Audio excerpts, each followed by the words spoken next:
Welcome to season 5, episode 17, but the first ever virtual episode of The Whistle with Coach Hart and Coach Pollard.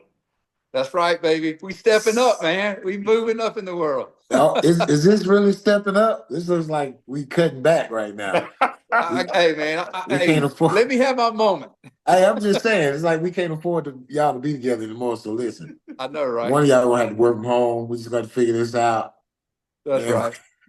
Let me assure the people that this is not stepping up and this is not stepping back. This is maximizing opportunity because we got a bowl game coming up. We got big recruit weekend. So everybody's doing everything and we didn't want to miss an episode. So here we are. That's right, That's man. right. That's right. That's got right. got some guys coming in this week, man. We've been busy recruiting, trying to get our team better. I got me a couple backers coming in, man.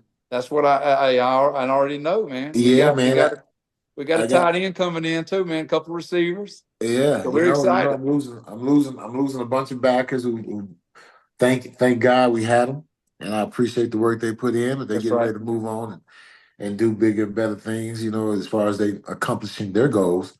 But I got some guys that can run a little track coming in here now, Coach Pollard. I got some speed coming now. I watched them, man. They can run. Yeah. I like it. Yeah, runners and hitters. That's what you got to have at linebacker, right? Hey, say it again, Pollard. Say it one more time. Runners and hitters. Runners and hitters. That's right. That's it. I can show you the target. I'll put the scope on and get you on the target. That's right. I just need you to be able to run and hit, baby. So I'm excited. You got to have some want to. They got to have some want to. I'm excited. I'm excited about these guys coming in. Yeah, well, we're excited about some offensive guys. We got some tight ends coming in that, we feel like are going to be real legit tight ends to add to our offense. Coach Shermer's wanting to go more to the NFL style with 11 personnel, 12 personnel stuff. Still do some 10 like we've been doing. But then we got some dogs coming in receiver because we always know what we got coming in receiver. Yes, we've never got a problem bringing in receivers at Colorado. I promise. Y'all don't mess around and get me fired, Coach, because usually when y'all on offense, that's when we coaching and teaching and looking at the iPads and stuff like that. I'm gonna be wanting to look out there and see what y'all doing, man. Hey, man, listen, we plan on not even having time to look at the iPad. we want y'all back on the field. We want to score and get y'all back out there. Okay, I got you, Tim. But hey, man, I tell you what though, it's fun to this part of the season. Evaluating talent, evaluating guys in the portal, and and then having them come in and see what we all about, and us getting to see them. I enjoy doing that. It's a fun part of what we do. So it's going to be a good weekend. It is, and just to piggyback off of that, now for our fans, everybody who's ready for us to be in the Alamo Bowl, listen to us. We have not put the horse before the cart. No, we're just saying that it's a great opportunity for these guys to come in and watch us work. That's as we get ready to go down here. That's right. To the Alamo Bowl and play BYU, man. Absolutely. Hey, man, great team, great opponent. Now, look, I'm going to say it. I don't know.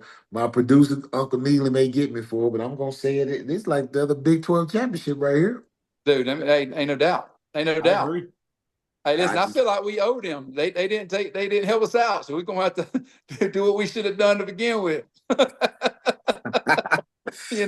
Oh, man, well, I tell you, man, it was amazing to see how all this kind of unfolded. Even with BYU winning, they didn't get an opportunity to go, but now we get to play another powerhouse team that was in the Pac-12, and it could have very well been us as the Big 12 championship game, BYU and Colorado. So yeah, man, we get to make a little noise and play BYU. Right. And man, I tell you what, it's an exciting opportunity because the Alamo Bowl is one of the more traditional bowls out there. They've been playing it a long time down in San Antonio. We grew up. Both of us grew up watching that bowl game. That's right. And it's exciting to be in that game, and we're excited to play that game. And I'll tell you something else I'm excited about. We got some freshmen coming in to work with us during bowl preparation, man. We got some guys coming in that are going to report soon. and Yeah, get to we see do. what them cats are all about, you know. Yeah, we do. And Yeah, I'm we sure do. they're going to be excited. I'm sure they're going to be, you know, I know that the excitement they're going to bring is going to amp the competition level up, because they're going to be trying to show us what they all about. And then the guys that's, you know, with us that's going to play in the game, they're going to have to, you know, they're going to have to establish their territory a little bit. So it's going to be fun to watch that dynamic play out, and watch our new guys come in and how they fit in with the Buffs. Yeah, well, the Buffs need to set the standard. That's for sure. Absolutely. Set the standard. Make sure they understand what's required. That's and right. There's no negotiations whatsoever when it That's comes right. to how we get our business done. And if they Absolutely. can leave those guys with that impression as we go on to the bowl game and they go on with their lives and what they're doing, man, I think we're building a culture here. No We're doubt building about what it, we man. want. No doubt about it. It's So, exciting. Hey, it is. what a great opportunity to pick up our 10th win, man. There's not Yes, sir. many college football teams that's gonna say they won 10 games, and we got a great opportunity to put up double-digit wins. I don't think that's happened that many times here in Colorado. So, you know, we got a chance to make history, man. And you know, so we're taking the bowl game very serious. Our kids are going to take it very serious, and I'm telling you what, I'm looking forward to competing and getting out there one more time with everybody. You know, being able to be on the field again with Shedeur and Travis one more time, you know, is going to be special, because we've kind of seen what Coach Hart, myself, Uncle Neely, we've all been with both of those guys from the start, and it's been a joy to watch them grow. And man, we want to send them jokers out the right way, because they sure have been a blessing to us, and we want to bless them and just do the things the right way and help them, man. And you know, speaking of those guys, man, both of those guys have racked up some postseason awards. Man, it's been exciting to watch. You know, Shedeur with the Unitas Golden Arm Award. You know, I don't know what the Heisman voters are thinking that don't have him in the finals. We ought to have two guys in New York this weekend in the finals, but you know, and then of course Travis is, man, I think he got the Walter Camp Award, he got the Biletnikoff, and he's gonna pick the Heisman up Saturday night, man. That's gonna be pretty special. That's gonna be great, man. Yeah, I mean, it's gonna be good to see. special. So, you know, we walk in the hall now, Pollock Ganili. We walk in the hall going to the business, the facility. We'll see two Heisman statues there, man. Hey, listen, man, I was looking down the list. You know, I was walking down the hall today, and I was like, you know, we got to add a Walter Camp, we got to add the Biletnikoff in here, and now we got to add a second Heisman, man. So it's exciting, and of course, you know, the Unitas Award. I mean, man, what a great way to cap off a great season with those postseason awards. You know, Travis being the first Walter Camp All-American on each side of the football, offense and defense. So that's something else, man. And then of course we've seen what Shedeur has done, and you know, people may say I'm biased towards him, and that's okay, but I believe he's the best quarterback in the country, and he should definitely be in New York getting his due this week as well, because he's certainly earned it. But you know what, man? Hey, we're proud of both of them. We're proud of all the guys.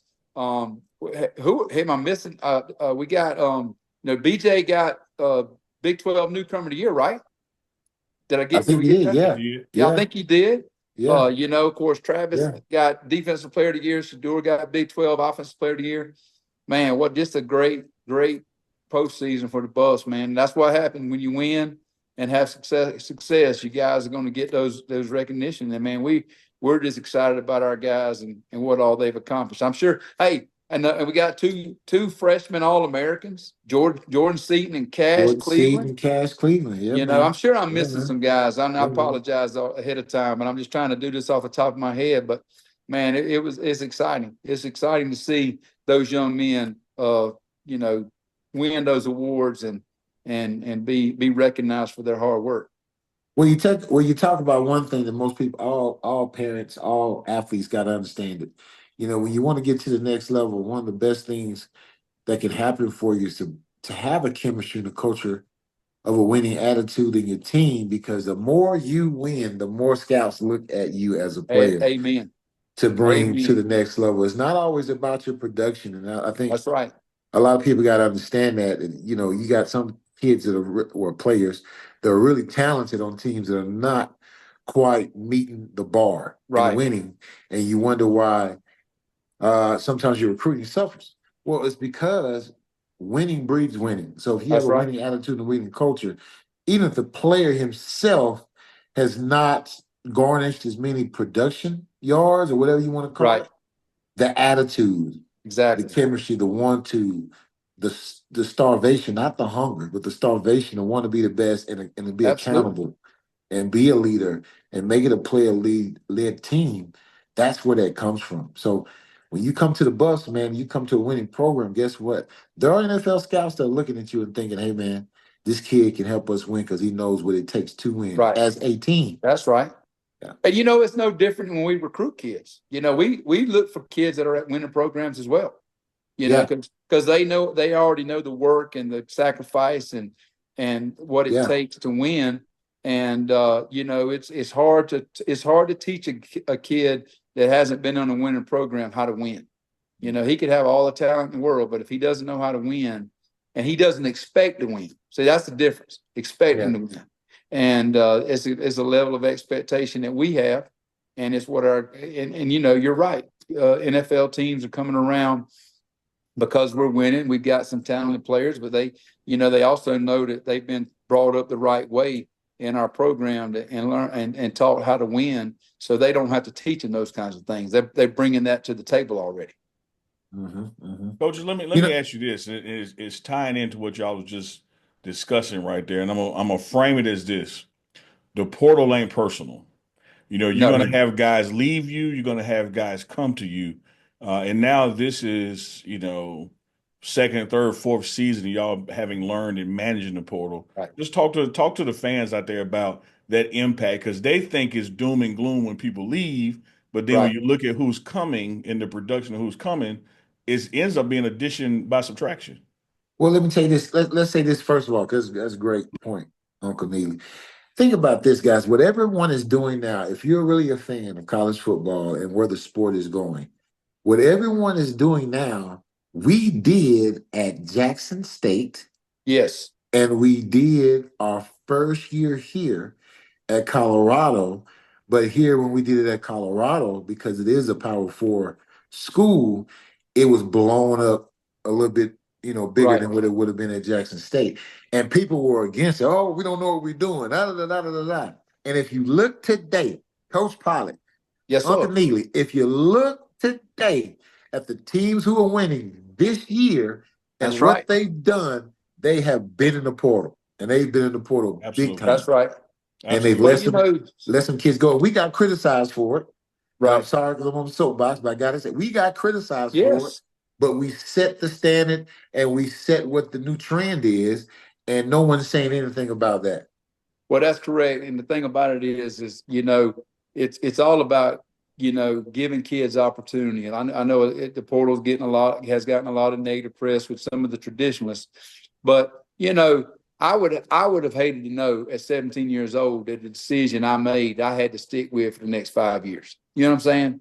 I mean, you make a decision to go to a school at 17 years old and you get there and you know what? Sometimes you get homesick. Sometimes you just like, man, this ain't for me. It doesn't mean you're a quitter. It doesn't mean you're quitting. It just means you changed your mind and you got a different, you're going a different route. And you know what? Same with us. We try to guide kids and help them be in situations they can be successful. And the portal gives them that opportunity. And you're exactly right. We've been the trendsetters with this. Of course, I had a discussion with someone today on a little bit more personal note, individual note. If everybody will remember, and believe me, I have learned from Coach Prime, I do keep receipts because there's a lot of people out there that had a lot to say when Travis Hunter flipped from Florida State to Jackson State. And everybody was talking about Travis was making a mistake and he was ruining his career and he would regret that decision. He would and he'd leave Jackson State and go somewhere else after a year. Hey, proof's in the pudding, folks. The guy that stay, he first of all, he chose relationships over a name brand. He chose a relationship over a logo. And that relationship that he has built with Coach Prime has certainly benefited him. It's benefited us, and I think Saturday night is the culmination to show he made the correct decision for himself. And it also shows that when you make a decision based off a relationship, you can't go wrong, you know. And well, two things. Ahead. The first thing, I agree with you, and I think everybody needs to understand that when a man, a player of Travis Hunter's ability, decides to go to Jackson State, is definitely about relationship.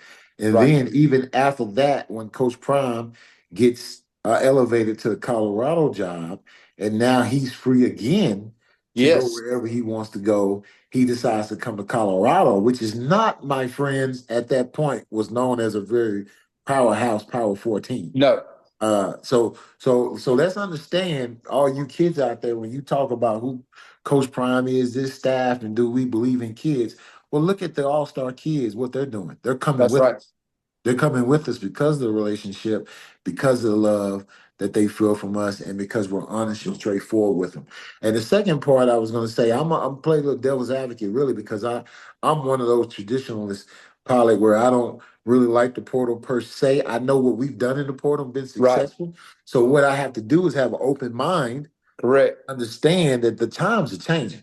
Absolutely. And you know, kids sticking it out, developing, you know, waiting their turn, all that kind of stuff is not what college football is now with the portal. Right.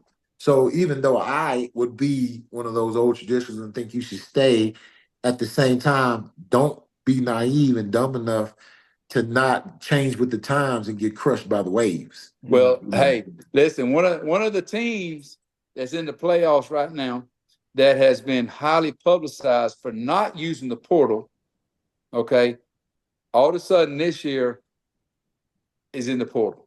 I saw just a couple of days ago that Clemson is using some getting some guys. They're recruiting some guys out of the portal.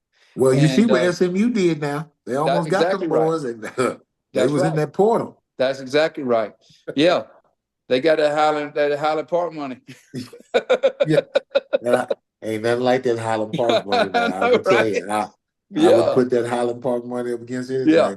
But yeah, so you know, even when you and you know something, you're right, Coach. Even when you really feel a certain way and really want things to be a certain way, you have to be willing to adjust with the times and you have to change the landscape of college football.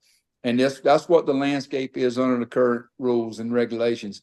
Now, do I think that there's going to be some things happen in the future that may be able to curb some of this and make it more of like an NFL model where there's, certain amount of time you have to stay at a school or whatever? That possibly could be coming down the line. But under what the guidelines we've been given now, this is what we're dealing with, and we have to play within the rules and do what if you want to compete, you got to do it. You got to be a gunslinger. That's right. You want to compete. This the Wild West right now, baby. Yes, ain't no doubt. And you got to go out. You got to get in there, and you got to evaluate the guys that are in the portal and try to see who can help us be a better football team next year. Because we owe it to this football team, we owe it this university, we owe it this fan base to put the best product on the field possible. Amen. And you got to get in that portal to get some guys, some key pieces. And I feel like we've done that along with the freshmen we got coming in. And I think we're going to just keep getting better. Yep, that's the plan, baby. That's the absolute plan, is to keep getting better. Well, hey man, we kind of started this thing today, and we really didn't even talk about our last game, man, and how our defense got the goose egg, Coach. Got the big goose shutout. Levante Bentley, Coach, in our defensive team meeting the night before the game, he was one of the guys picked to speak. Yeah. And he spoke, and that's what he said. He said, man, let's go out here, and capture our confidence back and leave these guys with a goose egg on the board. That's I don't care what else happened. They can't win if they don't score. In so many words is what he said. So let's go out here and get a goose egg. And dang it, man, if we didn't go out there and get a goose egg, as we got to like the third quarter, Coach Pollard, like the middle of the third, you kind of peek up there. Oh, yeah. And you see the scoreboard, you like, dog, here we go. Here we go. Let's go. Man, stay focused, man. No, stay focused. Just keep going.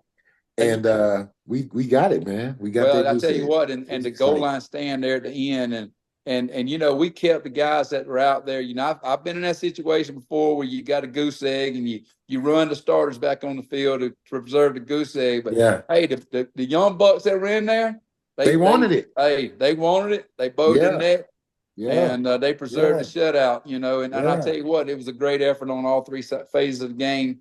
You know, defensively, I mean, offensively, we were able to score a bunch of points, but a lot of that had to do with the fact that our defense gave us short fields with turnovers, and some things happened that allowed us to get rolling early.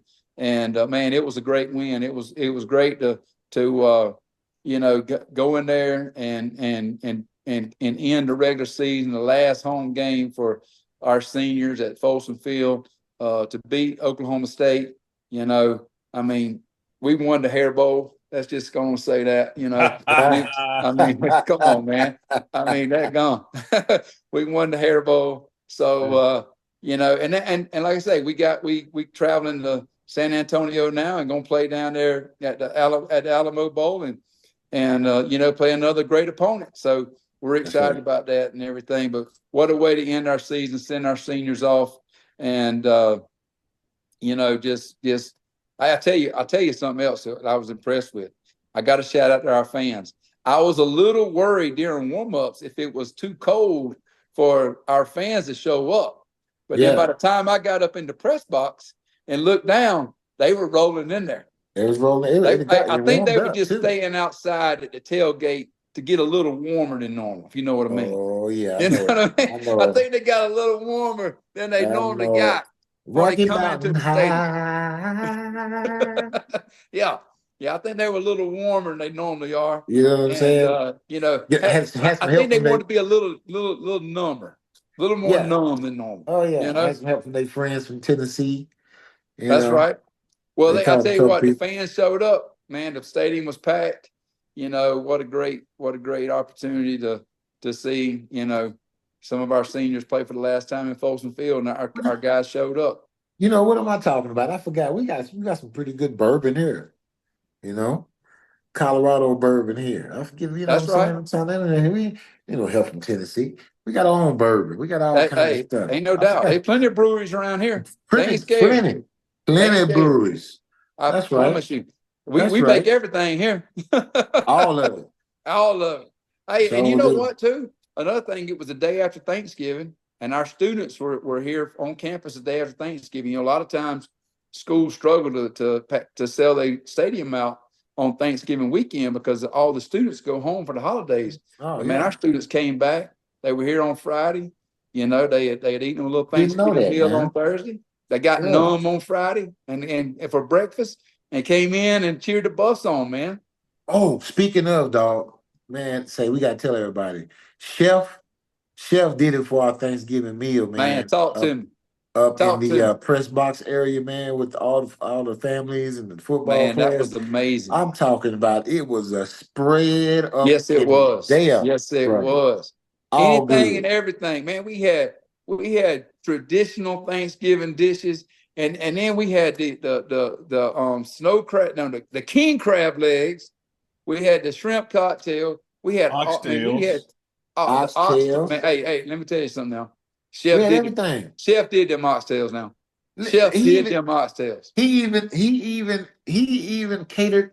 This man catered to both cultures. He had stuffing and dressing. Hey, speaking of dressing, I don't want to let everybody know. Okay. My dressing turned out. I cooked Thanksgiving Saturday after the game because I had some family members in and everything, and we all gathered at my house and had some special people come by, and we just I put on a little bit of a spread. I didn't cook a turkey. I smoked a ham, but I made my mama's cornbread dressing. Let me go and tell you, boys, that thing turned out just like mama. Well, we don't know. You ain't bring us none. I'm gonna make y'all some. And I'm gonna promise you right now. I heard this. I'm gonna hold them to it. I'm gonna make y'all some, and then I'm also make you some chili with some beans in it. I don't want no beans in my chili. I don't want no beans in my chili. I don't need no beans in my chili, man. Come on, man. Coach, let me ask you all this, about this bowl game coming up. I know we got some players on the team that, want to go out that last ride together because they're moving on. but there's a bigger segment mathematical of the team that's not in that. So we've sort of been on this bye week, if you will. We come back for practice this coming week. Then we go to San Antonio to practice there. We'll be there a week leading up to the game. How Right. do you get the guys back in mid-season mentality when there's so much break and then so many distractions for a bowl event? Like, how do you, from a coaching standpoint, what are you looking to do? Well, I tell you what, the guys have been working hard this week with the running and lifting. I've been going down there watching them. So our guys that are here have been doing a really good job of that. But, I think everybody's going to be excited to be back on the field practicing, and I know I'm going to be excited. And I think, to me, I think as the coaches, they going to play off our energy. So we going to bring the energy, I have no doubt, and it's going to translate to them. So I'm excited about the chance. Yeah, I think Coach Powell is right. It's about bringing the energy, and then you gotta coach the small details. You got to get back to the small details, the fundamentals, because when guys do get a little bit of break or whatnot, they're coming back. They are working out, doing some conditioning. The ones that are still here testing, for final exams and stuff like that, they're working on their own. But once you get on that field, the thing you have to do, and I think what sharpens the players and gets them back in that mode, is you start coaching the details, like the little bitty things that you've been working on all year, that because you've been off a couple of days, you know what I'm saying, you may have to refocus, because it's always not, it's not about what you coach, it's about what you emphasize. Right. And so emphasizing those small details, making sure they're back in shape, getting their minds back sharp, going through the things that you would do normally within the day.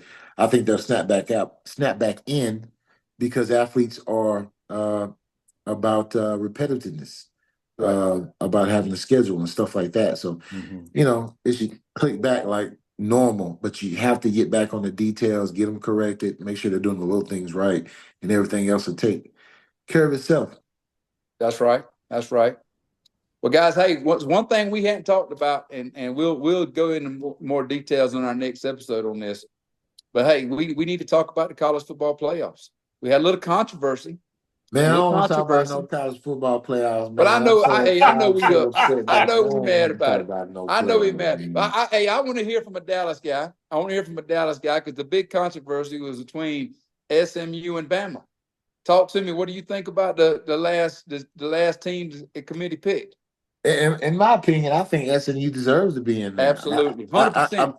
From what I saw, how they've been playing ball, man. Yes. And for a team to come from the depths of darkness, brother, ain't really been seen in a minute. I mean, they had some good years in between, but to do what they've done this year, yes, I mean, they are playing exciting ball, man. I love it. I think it's I tell you what, change. I think they're gonna surprise some people. It wouldn't surprise me one bit if they don't get a couple wins in the college football playoff, because they got the talent, they definitely got the ability, and I think that I don't think you could punish them for making their championship game, and essentially that's what the committee would have been doing. So I was happy with the choice. I thought they were the most deserving team. We can all say, I know everybody says that, well, if Alabama played SMU, Alabama, we don't know that. We don't know that. If Alabama had a chance to beat Oklahoma, and they got drugged. I mean, drugged. That's right.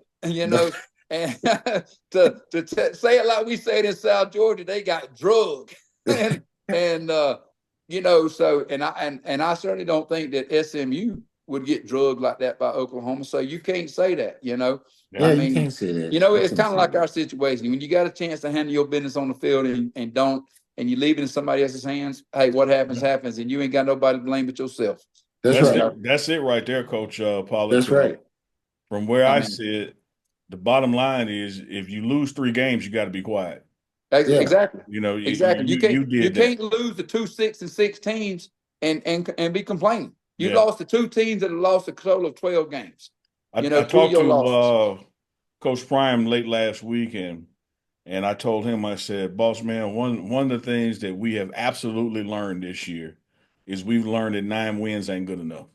Absolutely. That somehow this offseason, this bowl game, this spring, this summer, next August, we got to find 1 or 2 more wins. Correct, no doubt. We learned in year one, 9 wins don't get it. And 9 wins is a beautiful thing in college. That's absolutely.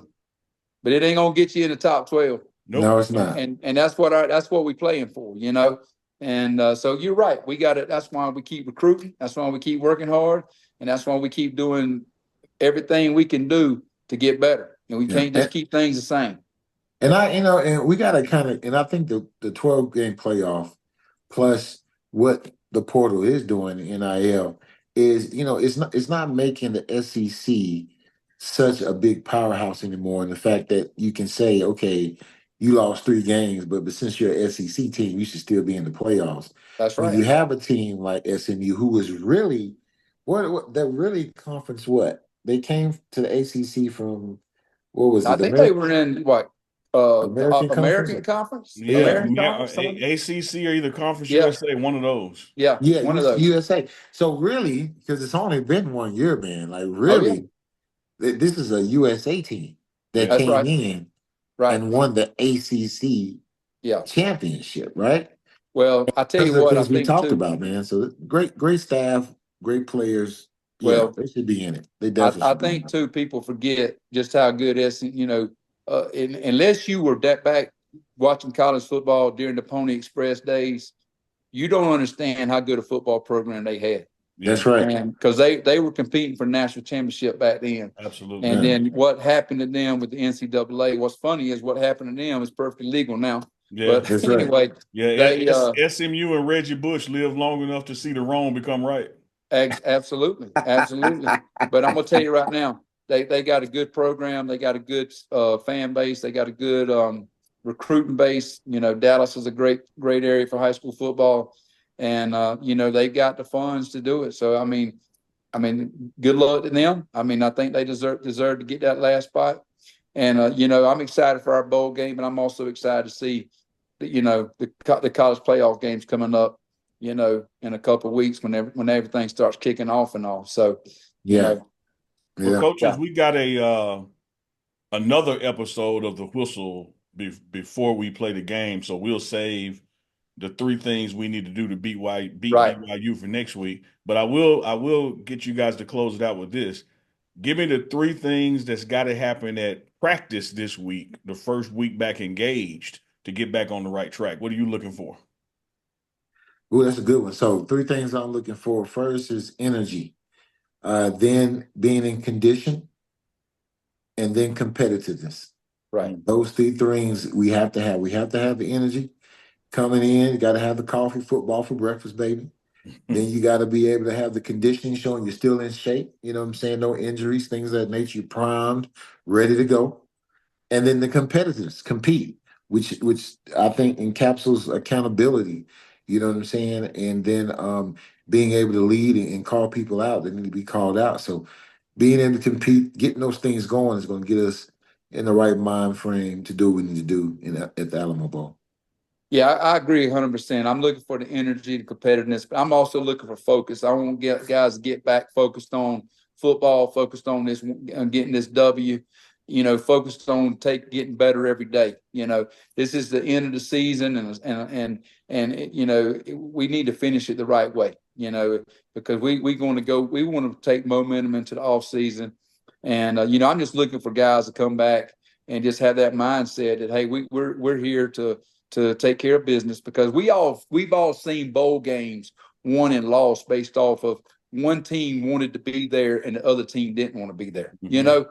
We want to be there, and we want I'm looking for next week to see the kids that want to be there. You know what I mean? Because that's who needs to be on the field, the ones that want to be there, because that's who's going to win the football game. Because a lot of times in a bowl game, one team's interested and one team's not interested. Mm-hmm. And we need to be the interested team. And that's what I'm looking for next week, to see who's interested in winning the Alamo Bowl and going out with 10 wins and carrying us into next season with the momentum we need to be successful. Amen. Love it. Take us out, Coach Pollard.